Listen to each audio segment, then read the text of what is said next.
Hi guys, welcome to another episode of the Power of Storytelling. Today we have Hayden Henderson. He is a manager at Amazon. He went to school in the University of Tennessee at Knoxville. Has a bunch of experience all over the place, and it's gonna be a really special one here today, guys. Don't forget to hit subscribe below, and let's get right into it. Okay, and then can you give us a little bit background about yourself? Tell us a little bit of something. Yep. So hi guys. My name is Hayden Henderson. I'm originally from Atlanta, Georgia. I grew up in Milton, Georgia, actually.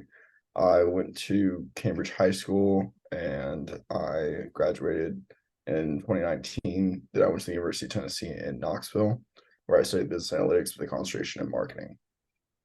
Yeah. So was there anything specific about that degree in marketing like that made you choose that over everything else?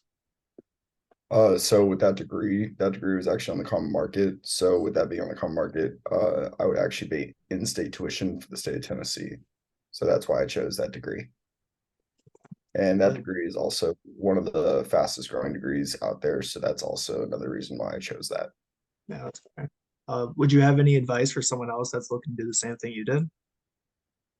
Yep. So when I was going into college, I was applying to any SC school. I wanted to go to a southern school, basically a bigger school than usual. But when I graduated high school, I basically already had about 78 college credits from high school. So I started as a sophomore, dual enrolling. I didn't do any AP classes. Basically, dual enrollment had that ability for me to just take the class instead of taking just one exam because say I didn't pass that exam, I would get the college credit for it. So I basically just took the college classes because the state of Georgia actually paid for those classes. So when I did that, basically I knew I was going to get the college credit because I was actually going in taking that class. And I actually found out that some of those classes were actually in, I was actually able to use that college course credit for some of my high school credit. So I was actually doing two classes in high school, and the rest I was just going to college nearby and just some small community college. But after that, I came out of high school with my associate's degree, and then I came into the University of Tennessee with my basically came in as a junior. That's pretty awesome. Short time there. I saw that you'd said that you were at a fraternity there as well, right? At Phi Delta Theta, right? Yeah, I was actually at Phi Delta Theta. Yeah. I just chose a fraternity coming into college because I just really didn't know anyone. So I just thought maybe joining a fraternity would possibly get me out there and meet a lot of new people from different areas around the US. So that's why I actually joined. Now, would you say that it helped you do that? Yeah, so joining the fraternity actually did get me to meet a lot of people outside of different states, which I actually enjoyed. Some people in different fraternities, they were actually in the same state, so they knew each other coming into college. I didn't really know that coming from a different state.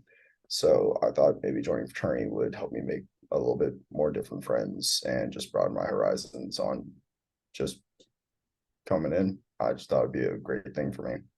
Yeah. So on your, from what I saw, I said that you were in the social chair within the fraternity as well. Is that correct? Yes, I was. Yeah. Yep. How was that role for you?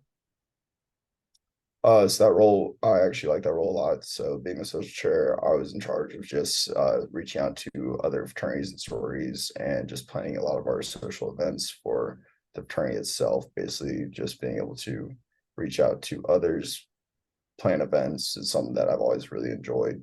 I got to plan out a lot of the stuff in high school for a lot of the events for my friends. I've always planned a lot of our going out. I'm just a big planner, and I've always enjoyed that side of things. Yeah, that's pretty awesome. Uh, so I'm going to switch it up a little bit. I'm going to ask you, so what does success look like to you actually? So I actually thought about that after we messaged a little bit on LinkedIn. So when I was thinking about it, success is just how you define it. Mainly when I think about a success, it's just you set goals for yourself and you want to achieve them best as possible. But sometimes if you're not able to achieve those goals, it sometimes breaks you down. But success is just how you define it. If you set goals for yourself and possibly reach those goals, it just makes you successful in your own story. So you're just building your own career and success is just really how you define it. Yeah. So you talked a little bit about goal setting right there. Do you think that's a kind of important within like someone's career? Yeah, so I think that coming out of college, you need to set goals for yourself. You need to actually make a plan that you want to achieve. So if you're not setting goals, you're not really going to go anywhere. You're just going to be sitting there stagnant. You're not going to keep growing yourself. So if you're setting goals for yourself, you're always wanting to be something better than what you are already. So say I'm here at college, what do I want to do after college? I want to set that goal to get a job after college. But after that goal, you get that job, then like what's the next step? My next step is I want to get promoted. So set another goal, get that promotion. Then what do you do after that? You just got to keep setting goals for yourself if you want to be successful.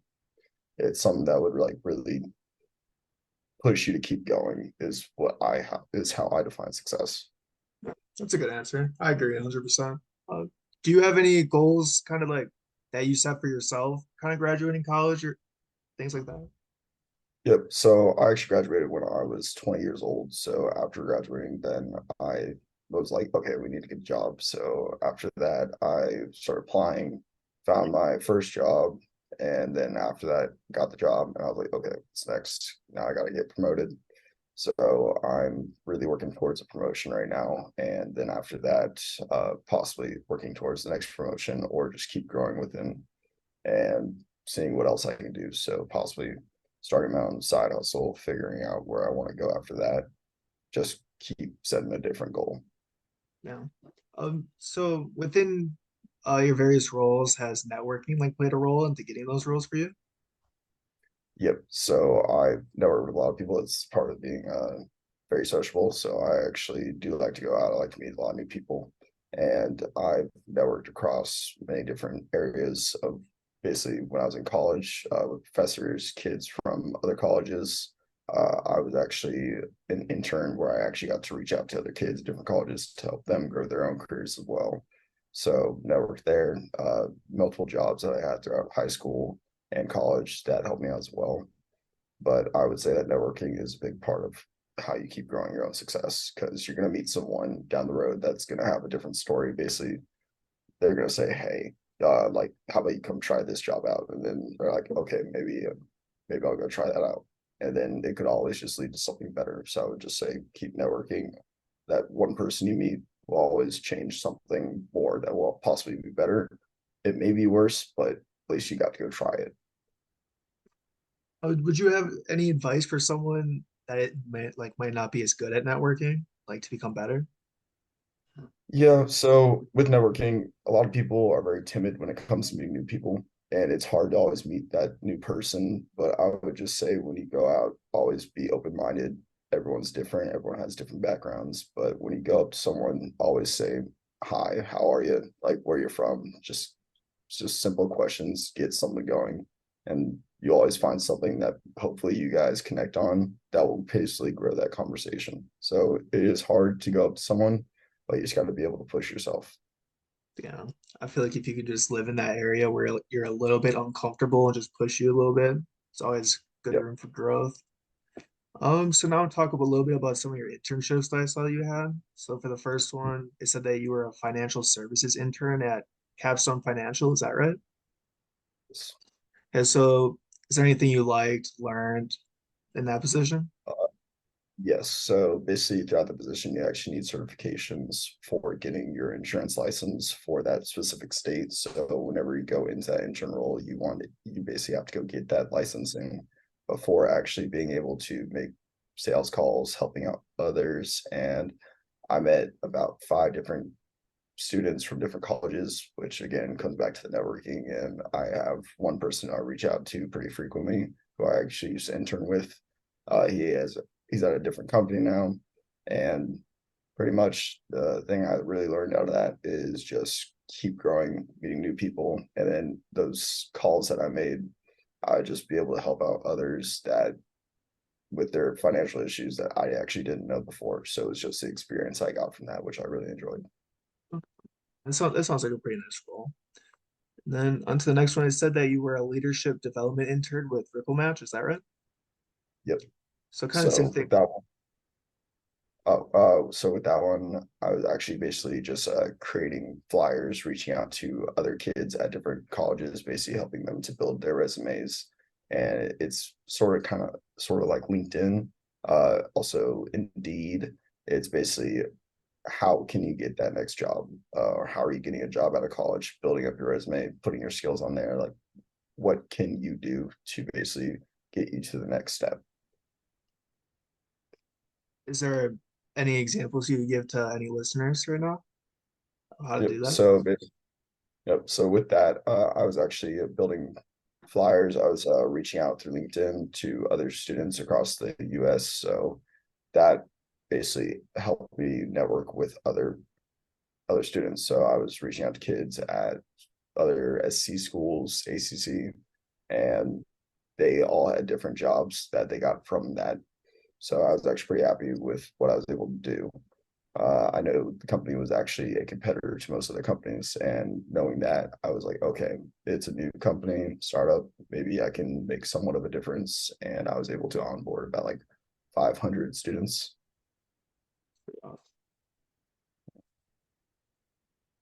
Okay, so one experience that I thought was pretty awesome was your when you were volunteering with Thrive, wait, was it Thrive Park Ridge? Is that right? Yep. That story was kind Yep. of cool. Is there anything you liked about that? Yep. So that was actually through our fraternity. So for a fraternity, you have to have a certain amount of volunteer hours. And with that volunteer experience, we actually knew someone in a sorority who we were saying, hey, we actually need a volunteer experience to basically get our hours in, because you need a certain amount of hours for you to be in that fraternity still. So we were like, okay. And this foundation actually goes out, helps schools all around the certain area. So in that basically city area. And we were able to go provide food to them during Christmas holidays, and we were basically wrapping gifts for them, serving them food. It's just underprivileged kids that we were able to help with, and actually it was pretty enlightening. We got to see a different side of how others live, and that's the one thing I enjoyed about that experience. Yeah, that sounds pretty awesome. Sounds like a great experience. And then, so now we're going to talk a little bit about your current role with Amazon. You're an area manager, right? Yep. Yeah. So, is there any like what do you like about this role? So, So about this role, I don't know how much I can really speak about this because Amazon is patented, so I have to be kind of stand by on what I could say for it. With this role, I do manage a certain number of associates that all have different backgrounds, basically come from this part of the US, and it's a pretty global company. So I have associates that are from different countries that have actually speak different languages. So I have to be able to communicate with them. So I have other people that can help me out with that. So I have PXT partners. So PXT is actually our HR counterparts that we work with on a day to day. But with that role, you just got to be ready to basically work night shift, day shift, different roles. So you can work 4 days out of the week, 5 days out of the week. Then you can be put on overtime. It's just like any company. Basically, if they ask you to come on in, like you got to do it. So with that role coming out of college, I worked at UPS when I was in high school and in college. And I worked on a night shift, and I knew coming in, hey, I might be put on a night shift. And you just gotta do what you gotta do. So I thought to myself, okay, you put on that night shift or put on day shift, and you're going to be able to just lead others. Like I've never been in a management role, and this is my first one. So I was like, okay, how do I manage others? How do I make people want to do their job, come in every day and actually like what they do?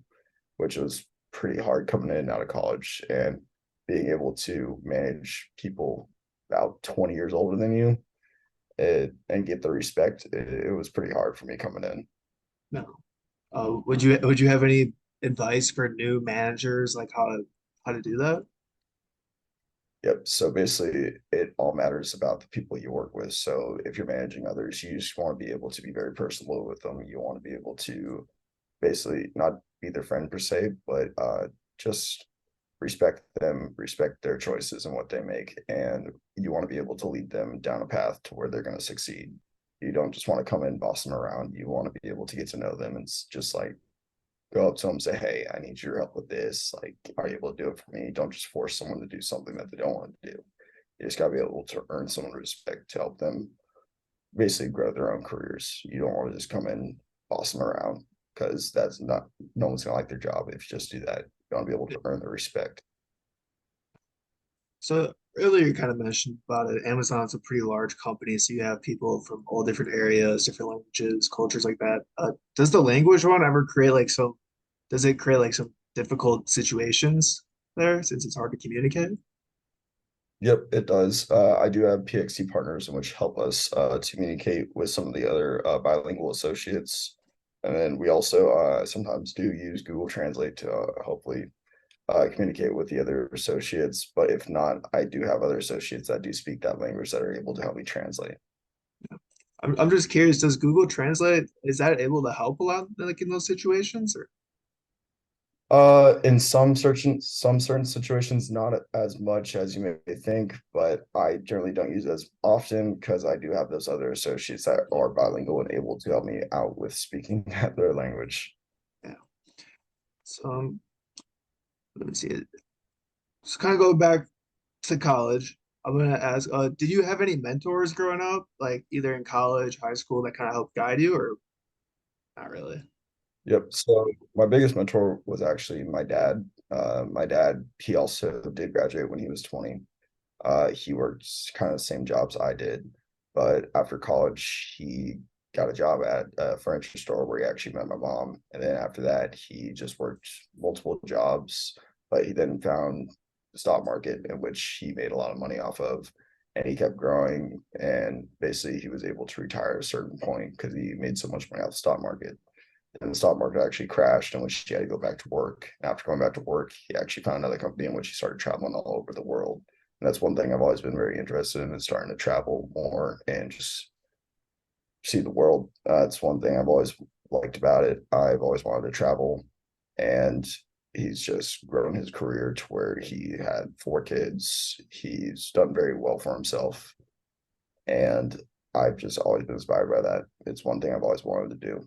And for another mentor, I would have to say it was my math teacher when I was dual enrolling at my community college. I'm not the best at math, and she was always there to actually help me if she was like having to stay back after class. If I was going in early, I would do a lot of office hours and I would sit there because I wasn't great at calculus. And she would just take the time.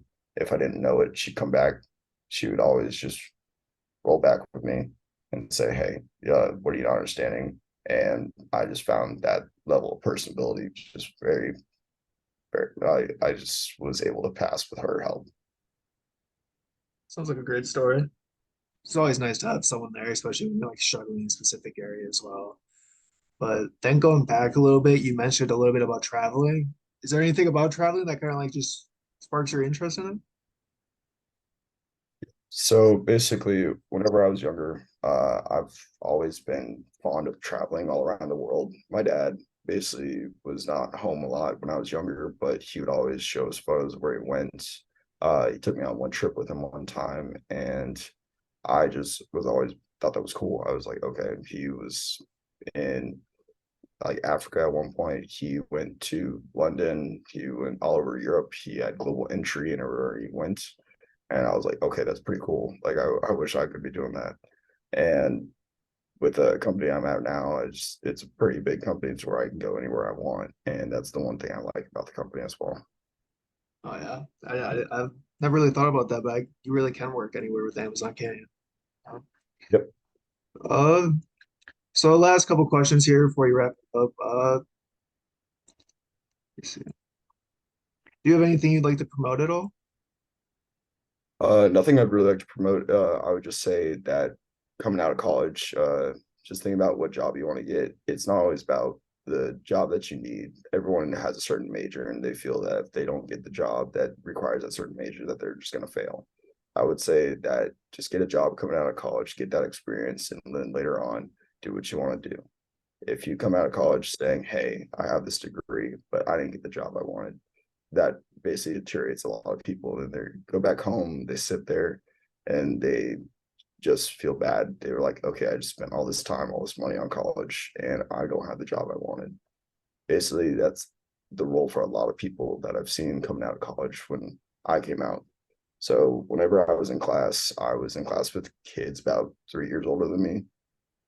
In high school, I was in class with about people that were like 15 years older than me. I've always not been around a lot of the people my own age when I started out high school. Basically, when I was a sophomore, I started doing the college classes. So I was doing half college, half high school, and I was not really at high school that much. So I got that experience of being around people not my own age.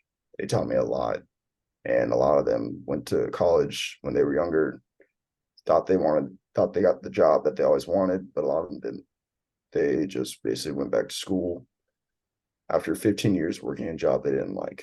And I would just say that's why setting goals is very important, because if you're in a job that you don't like, I'd always just look for a job later on that you may like. But going back to school, I would say that getting that master's, it's important if you want to keep growing your career, but it's not the most important thing. It's what you do at your current job and how you keep growing at that job. I wouldn't say getting a master's is the most important thing. And a lot of people come out of college and they don't get a job, so they just go get their master's. But getting that master's, then after that, what if I don't get a job after I get my master's? Then they're scared again.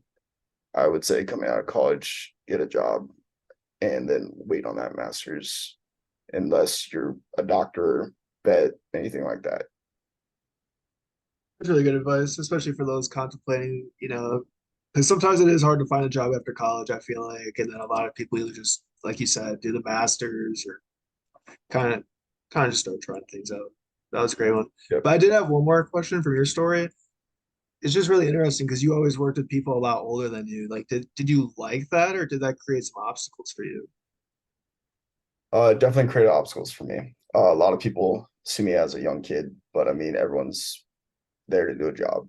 And I'm maybe young, but I'm there the same they are. I'm just there to do my job and then go home. And if you see me as a different age, that's fine. See me as a younger kid. I mean, I'm just there. I'm there to learn. I'm there to help them. I'm not there to just boss them around. They've been there for longer than me. That's another thing. So you go into a job, you got to realize that a lot of people have been there longer than you. They know a lot more than you. Don't go into a job thinking that you know everything, saying like, "Oh, I have this power now. I'm a manager." No, a lot of people there have been there for a very, very long time. So I've learned from them. That's the hardest part about being in a leadership role, is you come in there, you think you have all this power and saying, "Hey, I need you to do this. I want you to do this. Like, we're gonna do it this way." You're basically changing a lot of what they are already doing. And change is pretty hard for most people. So I wouldn't just go in a leadership role and say, "Hey, I need you to go do that. I'm forcing you to do that." That's changing a lot of people's day to day. And that's hard for a lot of people. And just going in, I was 21 and everyone was 30, 40 that I worked with. Everyone was a lot older than me.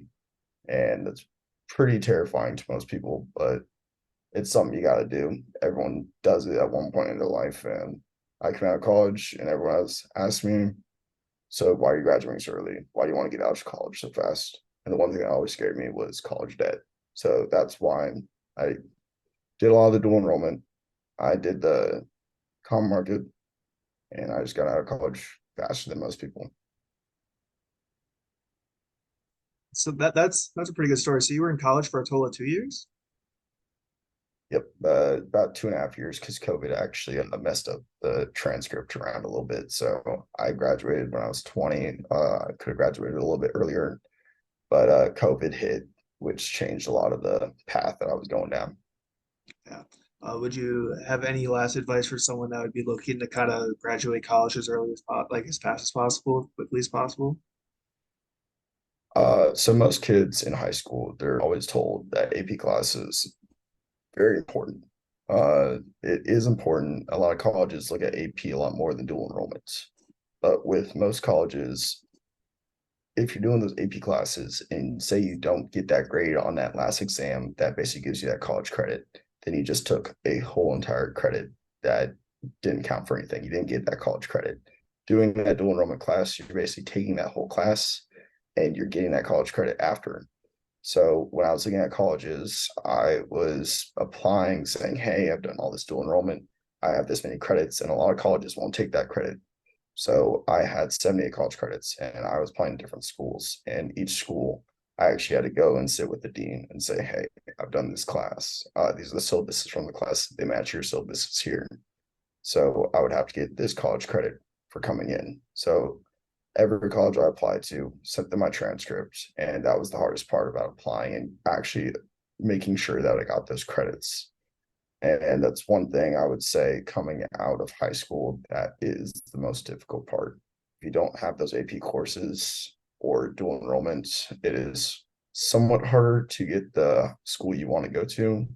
But the school you want to go to is not always the most important thing. A lot of kids say they don't get in the school they want to go to, they say their life's over. That's not really the case. It's really just all based off experience. 100%. Um, well, I'd like to say thank you for coming on the podcast today. I learned a lot. It was nice kind of learning, how valuable experience is dealing with people older than you and all that. Is there any last advice you have? Last advice I would give to people is just whenever you're about to graduate, think about where you want to go. If that's not the place you want to go to, and that's not the type of job you want, it's not always the worst thing to do that job because, as I said, experience is what's going to grow your career further than just sitting there and not getting like and just saying, "Hey, I didn't get the job I want. I'm just going to go back home." I would do the job, get the experience, and you just do it for a year. Say you don't even like the job, I would at least do it for 3 months, like learn a little bit. You're always going to be learning something in any new job that you take on. So say I do this job, oh, I learned how to make sales calls. That's something that's pretty useful. And the next job after that, okay, I'm leading people, but on top of that, I can be doing something else like that I learned from that past experience. Each experience will build off each other. So I would just say that once you take on a role, that I would try to learn as much as possible from that role before stepping into a new role. Well, thank you for hopping on today. And to everyone watching at home, thanks for watching. Mhm. Thank you. Thanks for tuning in to the power of storytelling today with Hayden. Learned a lot. Love to see the insight of being a manager with Amazon. And there should be a video popping up. Feel free to click on one of those. And until next time.